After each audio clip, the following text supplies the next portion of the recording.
Karen, the HOA president, called the cops on me for swimming in my own lake, the same lake my grandfather dug with his bare hands 70 years ago.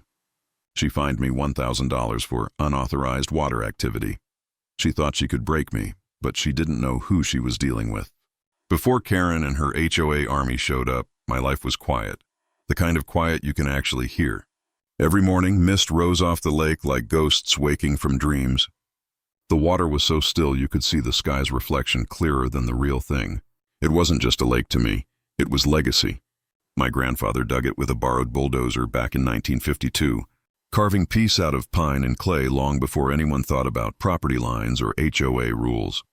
After 20 years working as a municipal finance director, I'd traded fluorescent lights for sunlight. I came here after losing my wife, Sarah. She loved this place more than anyone. Her old mug still sits on the dock railing, a chip in the handle that never bothered her. Every sunrise, I'd pour my coffee, sit at the end of that dock, and listen to the loons calling across the water. For the first time in years, my heartbeat matched the rhythm of the lake. Then one morning, peace started cracking. It began with distant hammering, the kind that echoes off water and makes your stomach drop before your mind catches up. At first, I thought it was just someone fixing a roof. But within weeks, trees started falling. Bulldozers replaced birdsong. And where there was once a forest line, there were now streets named Lakeside Luxury Estates. The smell of pine and earth turned into asphalt and diesel. Then came Karen, blonde highlights, white BMW, and a smile sharp enough to cut through glass. The kind of person who says, "I'm just trying to keep things nice," right before ruining everything. She introduced herself as the new HOA president, and before I could even say, "Welcome to the neighborhood," she was already asking about property boundaries, water rights, and community standards. That was the day I realized peace has an expiration date, and mine had just run out. It happened on one of those perfect summer evenings when the lake looks like melted glass. I'd just finished a swim, something I'd done nearly every evening since I moved back here. The air smelled of pine and sunlight, and the water was still warm from the day. Then I heard its sirens. At first I thought maybe one of the new residents had an emergency. But when the cruiser turned onto my gravel driveway, my stomach dropped. The sheriff's car crawled to a stop beside my dock, tires crunching like broken glass. Deputy Martinez stepped out, looking about as comfortable as a man walking into a church wearing muddy boots. "Evenin', Mr. Henderson," he said, adjusting his hat. "Got a complaint from the HOA." I blinked. "About what?" He hesitated, glancing over his shoulder. That's when I saw her, Karen Whitmore, standing at the property line in her spotless white sneakers, arms folded, wearing that victory smirk people save for reality TV confessionals. The deputy cleared his throat. "They're citing you for unauthorized recreational water usage within a restricted zone." I laughed, thinking it was a joke. "You mean swimming? In my own lake?" He handed me the paper, official seal. Typed in bold, "Fine, 1,000. Behind him, Karen raised her phone, recording the whole thing like she was filming an episode of HOA Hunters. I stood there dripping wet, water running down my arms onto that ridiculous citation. "Ma'am," I said, keeping my voice steady, "this lake's been in my family for 3 generations. Karen's smile didn't budge. "Well, the HOA doesn't recognize private ownership of shared visual assets. The lake affects our community's aesthetic value." "Shared visual assets?" I repeated. "You mean my backyard?" She tilted her head like a school teacher explaining something to a slow student.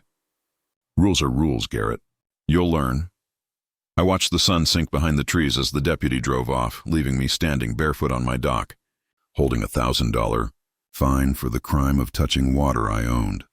Karen walked away that evening thinking she'd won. She had no idea. She'd just picked a fight with a man who used to write the rules she loved to abuse. I didn't sleep much that night.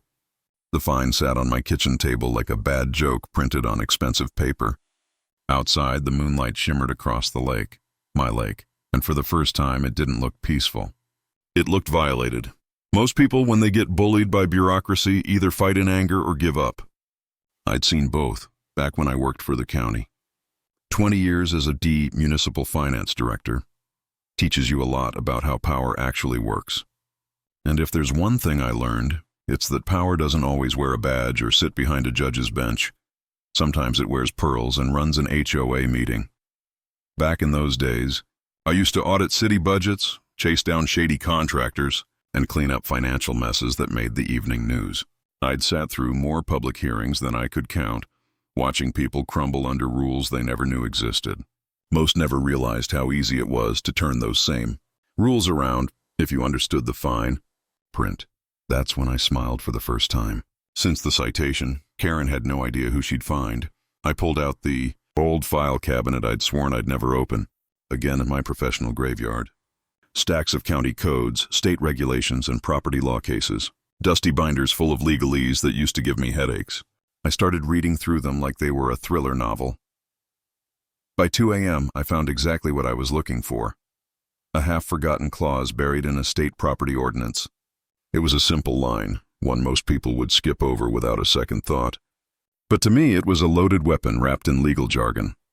I sat back in my chair, coffee gone cold, eyes burning from the lamplight. Karen thought the HOA gave her power over me, but I knew something she didn't. Every regulation has a loophole, and every bully eventually writes their own downfall. She fined me for swimming in my own lake. I decided that night she was going to regret every single dollar of it.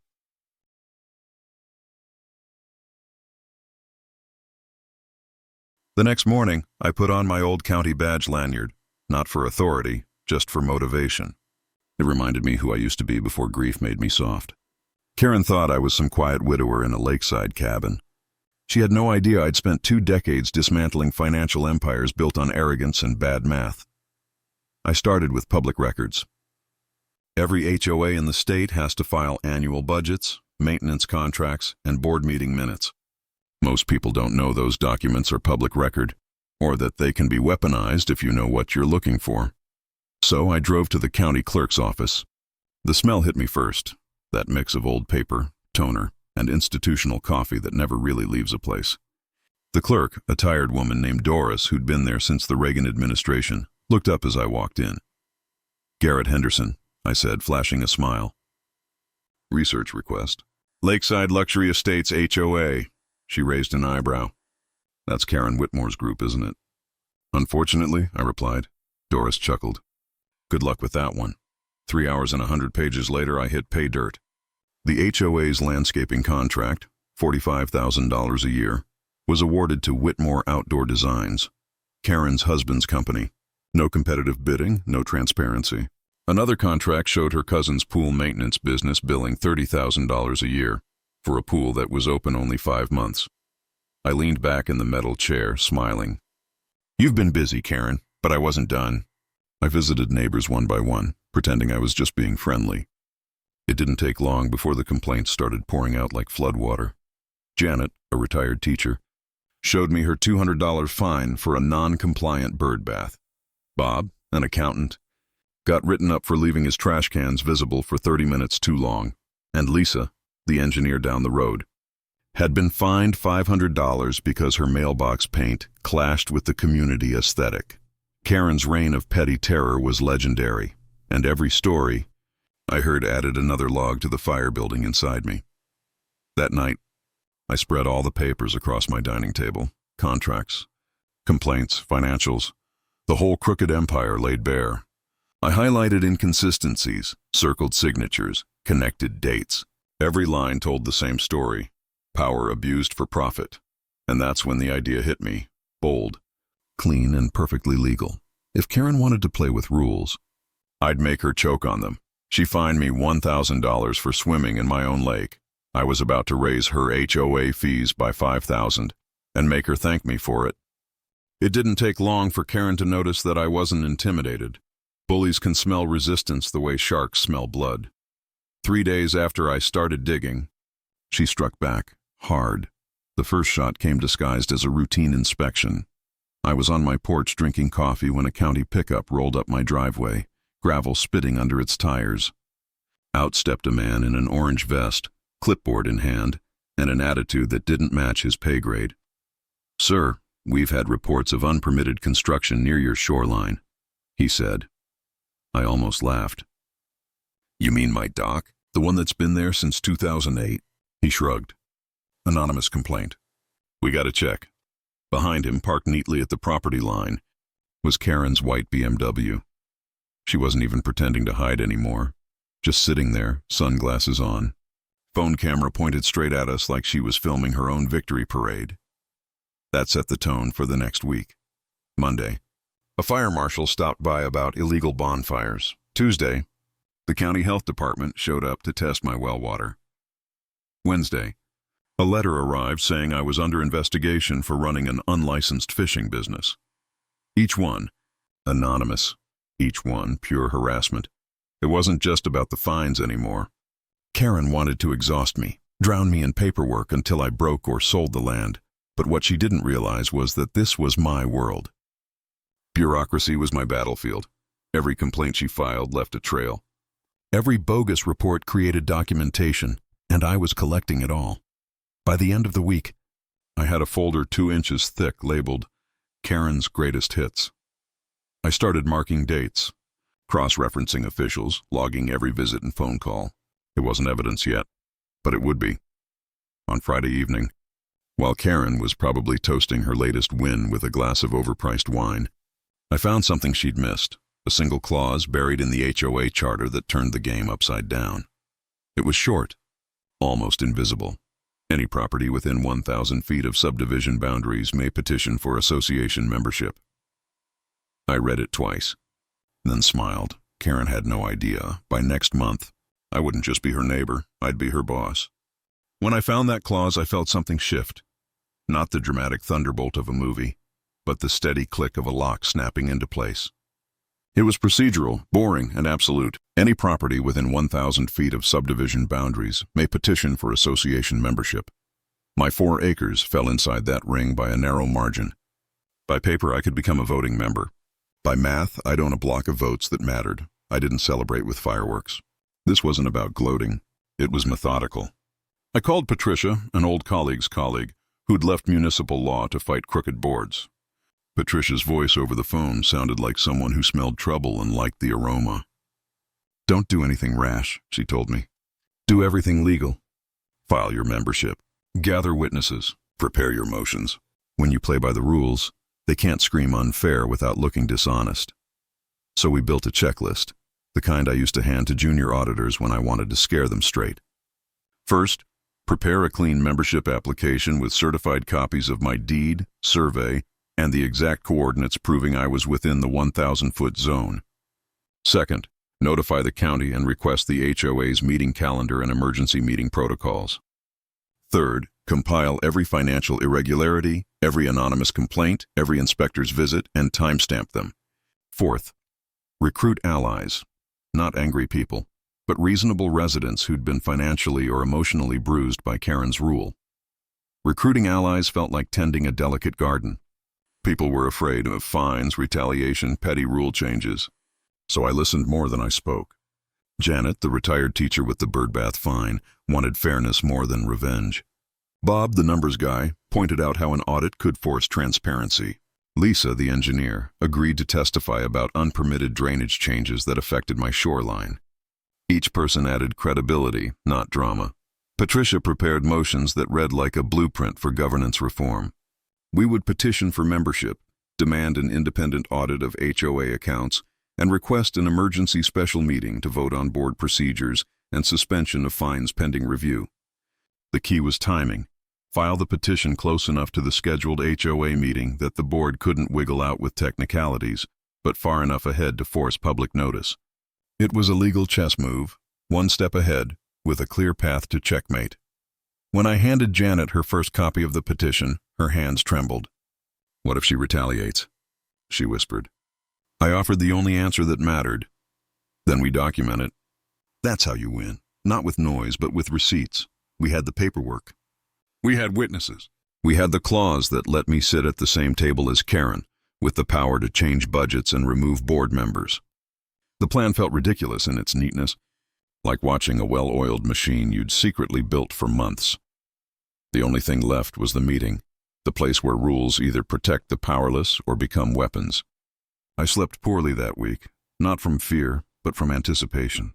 The night before we filed, I walked the dock and listened to the water. The loons called, unsuspecting. Dawn would bring documents, votes, and possibly the loudest meltdown this subdivision had ever seen. Saturday morning came bright and sharp, the kind of morning that makes you believe anything can happen. The community center parking lot was already half full when I arrived, a line of SUVs and golf carts gleaming under the October sun. I carried my folder under one arm, a simple manila envelope that held months of sleepless nights and every scrap of proof Karen had ever created against herself. Inside, the air buzzed with low conversations and the smell of overbrewed coffee. Folding chairs faced a cheap plastic table where Karen sat like a queen on a throne. Her smile was tight, her pearl necklace just a little too shiny. Around her were the loyalists, 3 board members who nodded when she blinked. Behind them, rows of curious faces filled the room. Some were anxious, some angry, all waiting to see a fight. "Mr. Henderson," Karen said as I entered, her tone sweet and poisonous. "This is a private association meeting. Guests aren't permitted." I set my envelope on the registration table and handed the clerk my membership petition. "Not a guest," I said evenly. "A voting member. Paperwork's been certified by the county." The clerk checked the seals, hesitated, then nodded. Karen's smile faltered. The first crack, I took a seat near the front. Patricia stood quietly at the back, phone ready to record. Karen started the meeting with her usual speech about protecting community values. People shifted uncomfortably, glancing toward me. When she opened the floor for financial updates, Bob Martinez rose, laptop in hand. "Before we move forward," Bob said, "there are discrepancies in last quarter's accounts." He projected charts, payments to her husband's landscaping company, to her cousin's pool business, line items marked consulting fees with no attached invoices. Murmurs rippled across the room. Karen slammed her hand on the table. "This information is confidential," I stood. "Actually, under North Carolina HOA law, all financial records are subject to member review. Page 9 of your own bylaws." I handed a copy to a neighbor who started reading aloud. Her cheeks flushed. "You're twisting—" "No," I said quietly. "I'm quoting." Then came the final blow. I pulled out the report Patricia had prepared, timelines of anonymous complaints, copies of inspector credentials, and email records linking those anonymous reports to Karen's HOA email address. The room erupted. "You reported me for my fence?" Someone shouted. "You fined my kids for sidewalk chalk," cried another. Karen's voice cracked. "These are baseless accusations."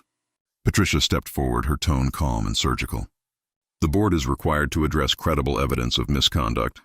We request a motion for an emergency vote of leadership review." The vote happened faster than Karen could process. Hands raised one after another until only hers and 2 allies remained down.